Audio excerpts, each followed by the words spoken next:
Hi everyone, this is Seth once again, getting ready to start session 3 before you depart. And today we're going to go over a little bit about the local reality of the communities where we'll be serving, and also talk about a few cultural tips. As it says here, as the title says, we really value immersing you. We're not just going to be on the outside looking in, we're going to be right in the middle of things in a very Vietnamese environment, not on the typical path that tourists take. And so that presents a few challenges, and we will be representing our countries. And because things are so different, it is good to think a little bit about how we come across to Vietnamese and what impression we give them, and finding ways to be respectful that resonate with them culturally, and ways to be effective as well. This is a lifelong learning process. We can't go over everything now, and a lot of it will be learned while you're there, but it's good to begin thinking about these things. So to start off, you may ask, why should we focus on Vietnam? We do believe that this program has a lot of value to serve in other countries as well, and we do have plans for expansion beyond the borders of Vietnam. But for now, just to focus on Vietnam, where we are holding camps this summer, let's look at the educational reality in the country on the left. This is across the country. And you can see on the far left that 97% of Vietnamese do start primary school, and 92% do graduate. So there's not much of a dropout there. The red represents the dropout. There's a small percentage dropout in primary school. But then in secondary school, middle school, that's 6th grade through 9th grade in Vietnam, you see there's quite a significant drop-off there.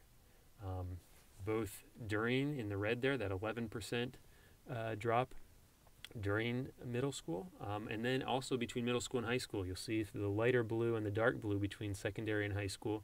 There's another very steep drop. So a lot of people that do finish middle school do not continue to high school. So we feel that's a very important age right there, where a lot of kids do end up stopping school because of lack of motivation, because sometimes lack of funds, often because they have to help their family in their farming or other businesses. So that's across the world, that's a very developmental age where a mentor and role model influence can have a long-term impact. And specifically with education, encouraging kids to stay in school and to focus on school and see some value in it at a time where I remember when I was young in middle school, that was maybe the time where I valued school the least as well. We think that's a good timing, and our results have found that to be true as well. And then kids that do start high school, a very high percentage of those do end up completing it. And you will see, though, that a very low percentage of Vietnamese do go to university. Only about 3% do complete university. Another, specifically with Vietnam, in terms of your own development, it's a very welcoming country and a very safe country. That of course is ideal for a program like this. It also is a country that's very, very different from what most of us have experienced, so that makes it exciting and really fun to immerse there and learn and be in such a different place. Okay, next, talking about the living conditions where we're serving. So we do have different sites. It does vary a bit. The Da Nang sites are a bit closer on the outskirts of a city, so more factory work, less open countryside. In the Mekong Delta, it's largely farming, almost only farming. And these are some of the more simple, the pictures here represent some of the more simple houses and living environments. Even while we've been working in Vietnam, we have seen an upward trajectory. Places used to be dirt paths are now paved. More houses are being rebuilt with bricks and mortar, maybe a cement floor. I would say the minority of houses now have a dirt floor like this, but there certainly still are many. And compared to what we're used to in the United States, you'll be surprised by how small the houses are and how many people live in a small space. So many houses are still made in the countryside of natural materials, like you'll see. Bamboo and wood are common materials, maybe a thatched roof. Many have corrugated metal roofs. The houses tend to be small, no matter what the materials. They tend to be 1, 2-room houses. You'll see the bed in the middle picture. It's just a wooden frame with a straw mat on top. And and there may be one bed for the parents and one bed for kids, or mats might be put often on the floor to sleep on. TVs are common, as you'll see, even with the dirt floor. People do often have TVs, and almost all the houses do have electricity. On the bottom, you'll see a cooking area. That might be a cooking hut outside the house. It keeps the heat and the smoke out of the house itself. And it's a little table to do washing and preparing your vegetables on. Usually there are outhouses in the Mekong Delta, particularly, where there are canals everywhere. Most of the houses have the front of the house facing the street and the back of the house facing the canal, where they'll have a rowboat tied up, and that functions just as much as a street. And the washing is done there, both of laundry and of dishes. And you'll see in the mornings or evenings, you'll see the kids from camp out taking a bath, soaping up their hair out in the canal to bathe. In the south, almost all the houses, all the households do farm. If they're more well off, they own the land and have some rice fields and small gardens. Many of the poor families work for other people, planting rice, weeding the rice fields, harvesting, depending on the season. It's an area that does not have a very high income, but if people do own land, they do have enough to eat, and there's not an evident high malnutrition rate. In Da Nang, it's being closer to a city with less arable land. It's a hilly area, not a lot of land near the coast. A lot more people work in factories and live in the houses are closer together in more urban arrangements. Okay, here you can read through some of the statistics. We've done some surveys in the past. These come from the southern sites in the Mekong Delta, but won't vary drastically from those in Da Nang. As we've told you, most of the camps will either be 6th or 7th graders or 8th or 9th graders. And those will be rising, so in their summer before that grade. And most people live within 5 kilometers of the school, 2/3 of the participants. That's about 3 miles, but take into account that they either walk or ride their bikes. So it's not uncommon for kids to come about 40 minutes each way. Getting up early, they'll be there at 7 o'clock, so they're leaving often around 6 o'clock in the morning from their home to travel. Camp is a highlight for a lot of them, and they really enjoy doing it. So what seems like a long travel time for us is start of a good day for them usually. Families are not particularly large, average about 5 family members. 2 or 3 kids is pretty common. There certainly are families with more, but you don't typically see extremely large families with 6 or 7 kids. A lot of them are fairly locally located. They haven't at their age usually traveled much. If they have, it's been to the nearest city, which is not particularly far away. But most of them have lived most of their life in this rural area, in these small rural communities. In terms of their lifestyle, apart from going to school, a lot of them are quite involved working with their family. If their family has a business, in the business it might be a small store, but very often in farming activities, taking care of the animals, chickens, ducks. There are a lot of ducks in Vietnam. And of course, rice farming is the biggest activity, which is quite labor intensive. Okay, so moving on to a few things about how we can approach living in Vietnam. Now, it takes a long time to understand a culture, and we certainly won't fully understand it in the few weeks that we're there. But these are a few things that we've learned. It's easy to come from our perspective of a country that for several decades has been very well developed and where things run fairly efficiently, to kind of compare everything to us and see all the things that maybe don't work from our perspective. But while those are interesting observations, of course, it can come across as, on the one hand, a little rude, or also it can make people feel bad about their country if we point those out too much. Especially, we might be talking amongst ourselves as Americans and say, "Oh, wow, look at that! I can't believe that's done that way." But remember, we're with our Vietnamese peers who are all around us, and that can be hurtful to hear that. And keep in mind also that Vietnam is developing actually very fast. So it went through a couple decades of war not very long ago, and to think how they've been able to get back on their feet and now move on from an organized economy in the last 20 years to a free market system It's actually pretty remarkable how well they're doing, and the positive direction they're moving in. Dress is also important. Vietnamese dress definitely more conservatively and usually less informally than Americans do. Because we are in a sports camp setting, I think a more relaxed dress code is acceptable. But keep in mind that, let's say for women particularly, the longer the shorts you wear, the better. It's better not to wear particularly skimpy shorts. Most of the Vietnamese women will not wear shorts at all. They'll wear long pants, partly for modesty, partly to cover up, because the paler your skin, the more attractive you are. You don't want a suntan there. But certainly part of that is modesty.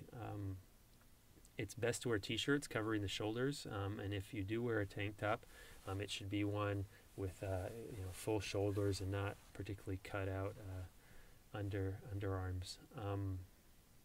But t-shirts, it would be the best, most appropriate to wear.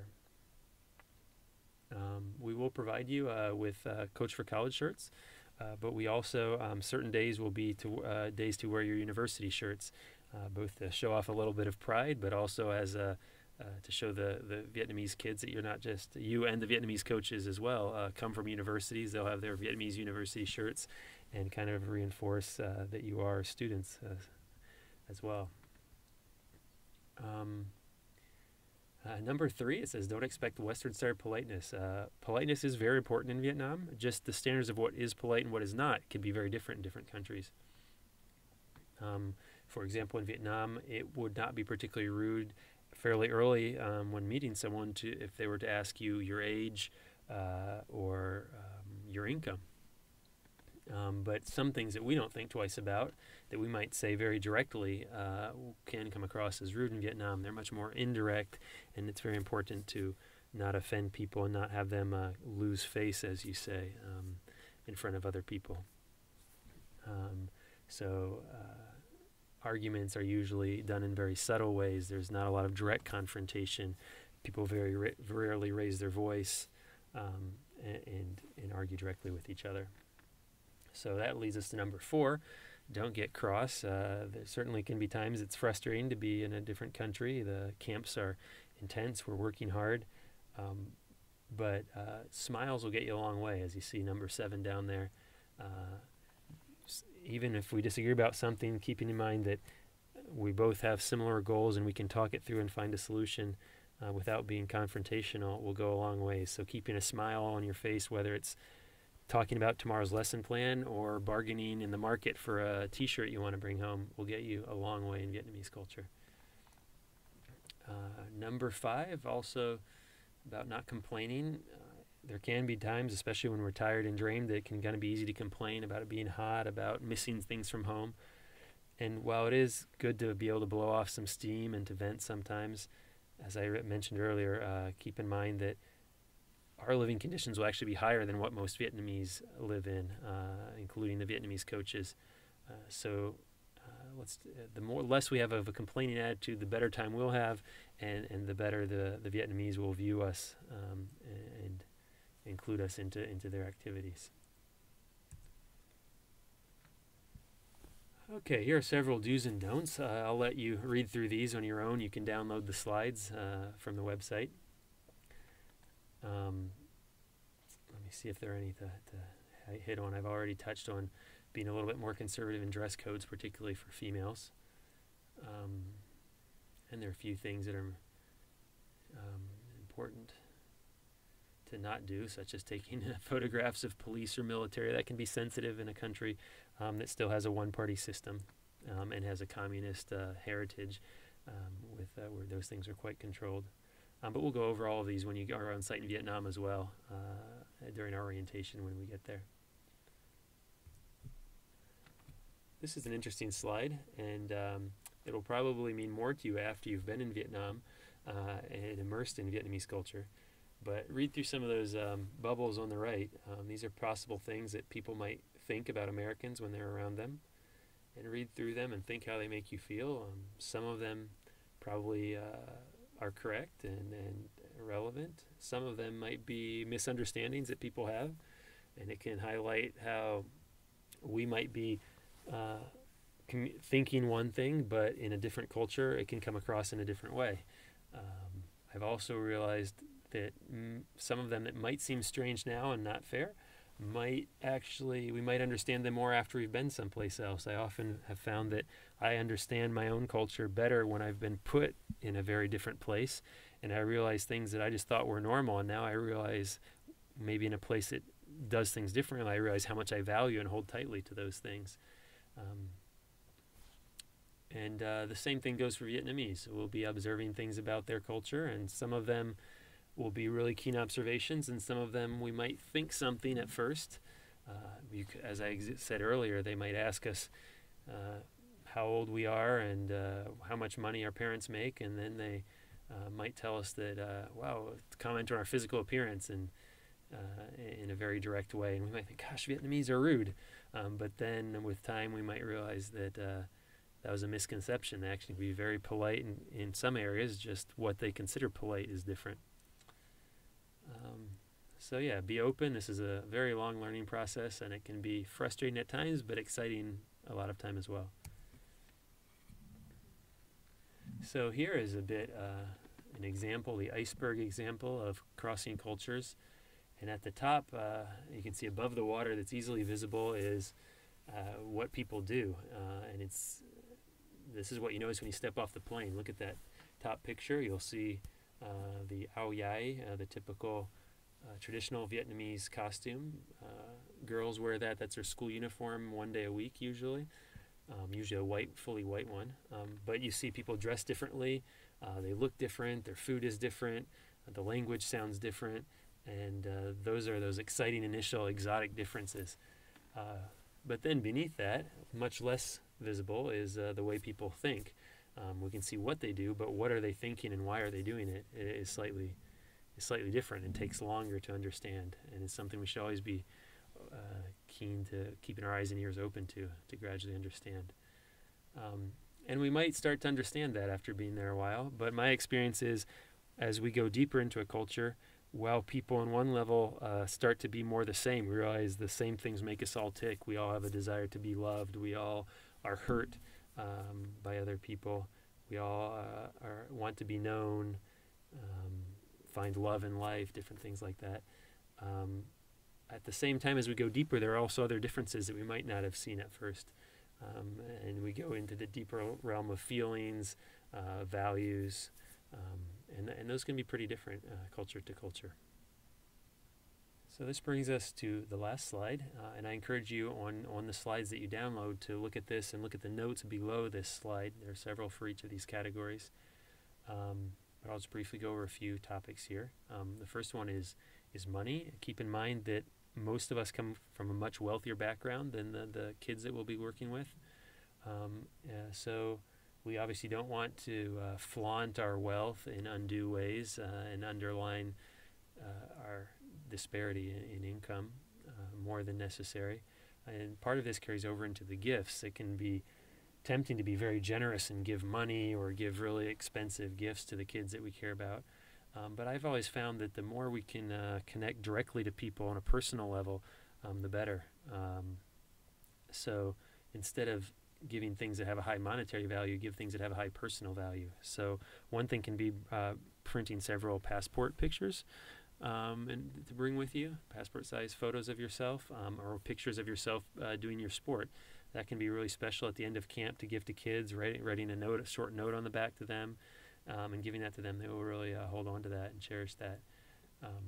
Another thing that we found to be nice is to bring some pieces, maybe T-shirts or other souvenirs with your school logo on it to exchange with the Vietnamese coaches at the end. They often are really like to give us a gift, something to remember them by, and being able to give them something from our schools can be a nice gift at the end. In terms of resources, realize that people are a lot poorer and tend to be less wasteful of a lot of resources than we are in the States. So that can have to do with food, not leaving a lot of extra food on our plate, trying not to be overly picky. even though things might be presented in a different way than what we're used to, showing that we do appreciate the food and eating all that's presented to us. Communicates a lot of value and respect to the local culture. You've heard, I'm sure, we've all grown up hearing about the Vietnam War, but I don't know how much we actually know about it. Learning more about the war itself, but also other periods of Vietnamese history, will be valued by Vietnamese.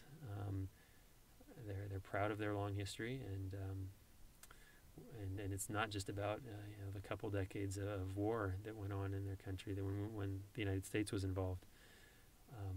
But that part of their history, we also think is an interesting added value to running these camps in Vietnam. And that if we think to just a few decades ago, some of the tragic and very difficult things that were happening between our countries, to think that just a short time later we're there making great friendships and contributing in such a positive way is really a nice addition to the story of interaction between our countries. In terms of religion, the majority of Vietnamese are Buddhist, though a high percentage of them are not particularly religious. There's a significant minority of Catholics, and also of Protestants. Those tend to be more in some of the minority groups in the hills and mountains. And there are a few indigenous religions as well that were born in Vietnam a couple centuries ago. In general, as we've been talking about in the other slides, communication is important. Learning the do's and don'ts of Vietnamese culture, how to communicate in a polite way from a Vietnamese point of view is important. And the language is also really key. I am amazed every camp by how well all the coaches do at learning Vietnamese. A large number of Vietnamese words. It's a very different language, not an easy one. But learning a few words, it can be numbers to throw into your math lesson. It can be the words for pass, foul, shoot in basketball, a few greetings, thank you. Throwing those into the lessons both make the lessons more interesting and really light up the kids' face. They really enjoy it. That you're trying to learn their language, and it makes them much more open to your teaching and learning what you have to present as well. So it really helps open doors anywhere in the world, I've found, and it can be a lot of fun as well. In terms of attitude, I touched on this earlier, I think. I just want to reinforce that the coaches that go into this whole great adventure with an attitude of really wanting to make a difference in kids' lives, realizing that we're there to serve, that's our top goal, to really give part of who we are and strive to contribute to the kids' lives. The ones that have that attitude, coupled with a view of this as a really exciting time of discovery. We don't really know a lot about Vietnam. You don't probably have a great idea of what the camps will look like until you're actually there. And each day will bring new surprises.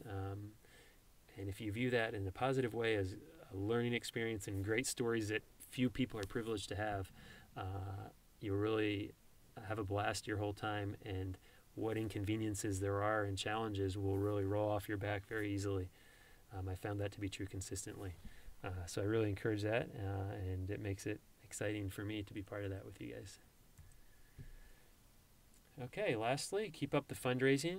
If your fundraising seems to be getting off the ground slowly, and you're maybe feeling a little bit anxious about being able to make your target, do be in touch. I'd be happy to put you in touch with other people who have fundraised in past years and give you maybe some ideas, brainstorm a little bit, and be of encouragement. I don't want you to feel like you're completely on your own in that. And definitely make an appointment for vaccinations and figuring out if there are any prescriptions you need to bring with you. That's not something to be taken lightly or something we want to leave to the last minute. So do that sooner rather than later. Well, thank you very much for listening. Until next time, this is Seth.